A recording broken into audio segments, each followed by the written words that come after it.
तर नमस्कार विद्यार्थी मित्रांनो. तर आज आपण 9th स्टँडर्डचा अल्जेब्राचा फर्स्ट चॅप्टर बघणार, दॅट इज सेट्स. तर सेट्स म्हणजे काय? Sets means collection of objects. Sets means collection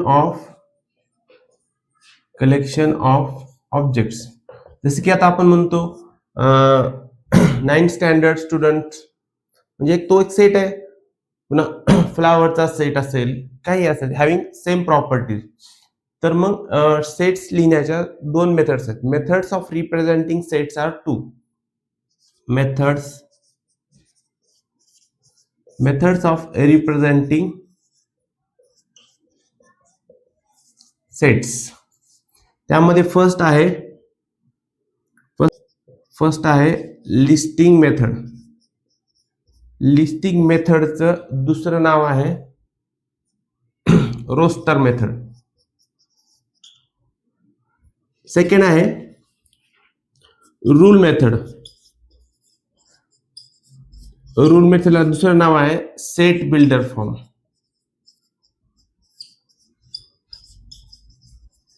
set builder form.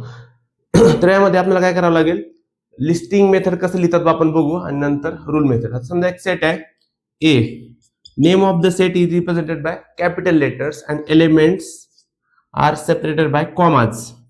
Suppose 2, 4, 6, 8, 10. So this is a set which is represented by which method? Listing method. आता या listing मेथडला आपल्याला जर rule method मध्ये convert करायचं असेल तर how to convert? So x such that x belongs to n. म्हणजे हे काय आहेत? सगळे नॅचरल नंबर आहेत. x belongs to n where x is a even number. x काय आहे? इवन नंबर आहे, पण काय? लेस दॅन 11. लेस दॅन 11 म्हणजे x काय आहे? नॅचरल नंबर आहे आणि x काय? इवन नंबर आहे, पण कुठपर्यंत? 10 पर्यंतच आहे, म्हणजे लेस दॅन 11. म्हणजे हा आपण काय केलं? कन्वर्टिंग लिस्टिंग टू रूल केलं. तर फर्स्ट सेक्शन मध्ये हेच करायचंय की कोणते लिस्टिंग मेथड आहे, कोणते रूल मेथड आहे. तर मग यानंतर टाइप्स ऑफ सेट्स आहेत. So there are different types of sets. Different types of sets in the sets. So what are they? One by one we will see. So first one, types of sets. Types of sets मध्ये first आहे single tone set. Single tone set तर नावातच आहे. Single tone set म्हणजे काय? की ज्या set मध्ये फक्त एकच एलिमेंट असतो त्या सेटला आपण काय म्हणतो? Single tone set. जसे की आता आपण एक सेट घेतला a इक्वल टू 2. आता यामध्ये एलिमेंट किती आहे? एकच आहे, म्हणून या एलिमेंटला या सेटला आपण काय म्हणतो? Single tone set. मग आता नेक्स्ट बघू एम्प्टी सेट. एम्प्टी सेट म्हणजे काय? और नल सेट. तर एम्प्टी म्हणजे काय? रिकामा. नल म्हणजे रिकामा, म्हणजे ज्या सेटमध्ये एकही एलिमेंट नसतो किंवा ज्या सेटमध्ये 0 एलिमेंट असतात अशा सेटला आपण काय म्हणतो? Null set. थर्ड आहे finite set. Finite set. Finite set म्हणजे काय? की ज्या सेट मधले एलिमेंट्स आपण काउंट करू शकतो, मोजू शकतो, अशा एलिमेंटला अशा सेटला आपण काय म्हणतो? फायनाइट सेट म्हणतो. जसं की आता a equals to 1 2 3 4 5. So how many elements? 1 2 3 4 5. There are 5 elements and we can count these elements. So this is a finite set.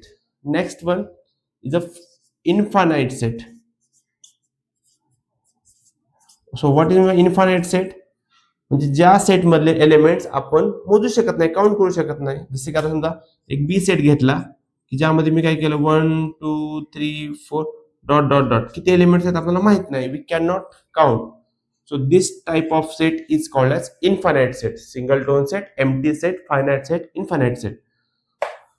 So these are the basic sets. After that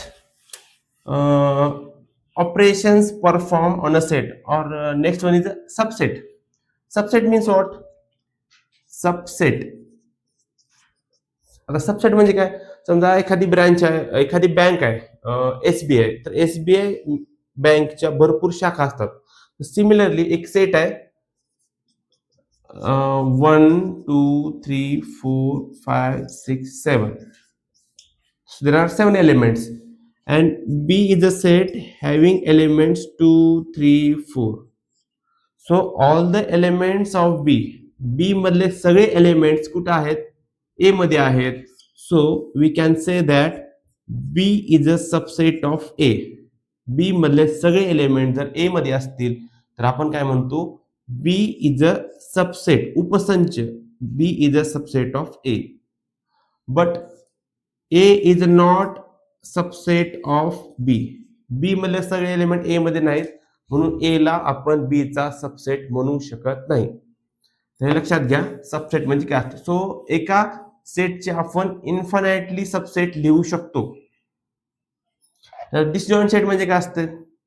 आता हा जो set आहे आपण Wien डायग्रामने represent करू शकतो. Wien डायग्रामने suppose एक set आहे A, ज्यामध्ये 1 2 3 4 आहे आणि B 6 7 8 9. आता असे एलिमेंट्स आहेत. आता अशा दोन सेटला आपण काय म्हणू शकतो? जर वेगवेगळे एलिमेंट असतील, आता ए सेट मध्ये किती आहेत? 1 2 3 4 5 आणि याच्यामध्ये 6 7 8 9 आहे. तर दोन्हीमध्ये एकही एलिमेंट कॉमन नाही, तर अशा सेटला आपण म्हणतो डिसजॉइंट सेट म्हणतो. काय म्हणतो? Disjoint set. आणि युनिव्हर्सल सेट म्हणजे काय? युनिव्हर्सल सेट म्हणजे जो सेट असा मोठा असतो त्याला आपण युनिव्हर्सल सेट म्हणतो. जसं की आता फॉर एक्झाम्पल आपण बघूया. त्यानंतर different operations perform on a set. So operations performed on set.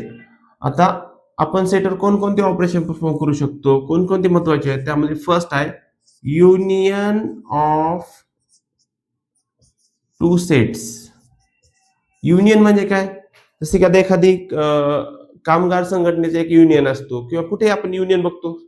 Union म्हणजे काय? सगळे मिळून. समजा ए सेट आहे, ए सेट मध्ये एलिमेंट्स आहेत 1 2 3 4 आहे आणि बी सेट मध्ये आहेत 4 5 6 7. तर मग how to represent A union B? याला म्हणतो आपण युनियन.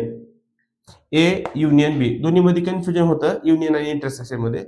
तर ए युनियन बी म्हणजे काय? सगळे एलिमेंट्स मिळून. म्हणजे फक्त रिपीट झालेले एलिमेंट एकदाच लिहायचा 1 2 3 4 1 2 3 4. आता ही 4 लिहायची गरज आहे का? नाही. सो 5 6 हा झाला याचा ए युनियन बी. समजलं? A union B. युनियन म्हणजे ऑल द एलिमेंट्स. आता बघू आपण नेक्स्ट इंटरसेक्शन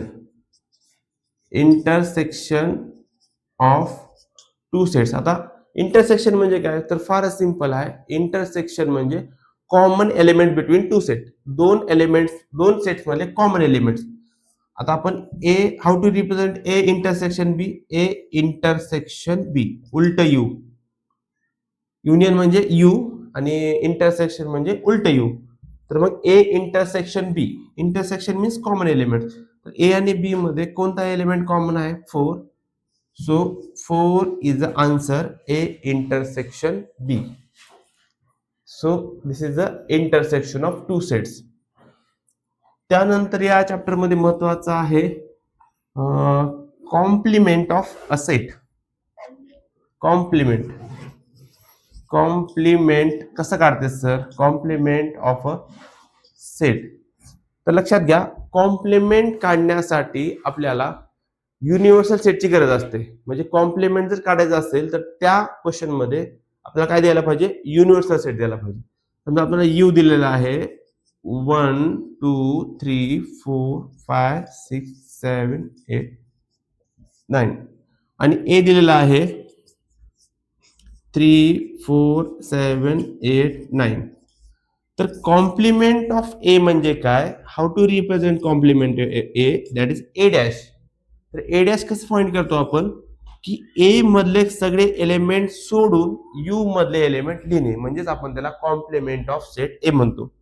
बघा मग 3 4 7 8 9 3 ला सोडून द्यायचं, 3 4 7 8 9 हे एलिमेंट लिहायचे नाहीत.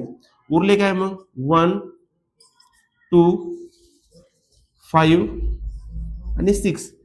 सो याला म्हणतो आपण कॉम्प्लिमेंट ऑफ सेट ए. त्यानंतर आता या चॅप्टर मध्ये राहिले काय, कॉम्प्लिमेंट झालं, सगळं झालं. तर यामध्ये मग ए दिलेला असता, सेट बी दिलेला असतो, युनियन सेट दिलेला असतं आणि त्यावरून आपल्याला ए युनियन बी, इंटरसेक्शन बी. फक्त लक्षात ठेवा दोन्ही मध्ये कन्फ्युजन करून घेऊ नका. काही विद्यार्थ्यांमध्ये कन्फ्युजन होतंय की सर युनियन कसं काढायचं कळत नाही, युनियन इंटरसेक्शन. तर युनियन म्हणजे all elements of set A and B आणि intersection means common element between two sets. त्याच्यामध्ये राहिले का लास्ट मध्ये ज्यामध्ये वर्ड प्रॉब्लेम असतात, n of A union B चा formula, n of A union B equal to n of A plus n of B minus n of A intersection B. आता इथे दोन फॉर्म्युले म्हणतात. आपल्याला जर एन ऑफ ए इंटरसेक्शन बी साठी फॉर्म्युला बनवायचा असेल तर आपण काय करू शकतो, मायनस इकडे गेल्यावर काय होईल, प्लस होईल आणि इकडे प्लस इकडे मायनस होईल. म्हणजे इथं फक्त बदलाबदली स्वॅपिंग करायची फक्त आणि फॉर्म्युला बनून जाईल. आता एक्झाम मध्ये काय दिलेलं असतं, एन ऑफ ए दिलेलं असतं, एन ऑफ बी दिलेलं असतं, एन ऑफ ए इंटरसेक्शन बी दिलेलं असतं. फक्त आपल्याला हे काढायचंय, व्हॅल्यू पुट करायचं, आन्सर भेटतंय. हे झालं थेअरी. तर आपण नेक्स्ट व्हिडिओमध्ये याचे एक्झाम्पल सॉल्व्ह करू. थँक्यू.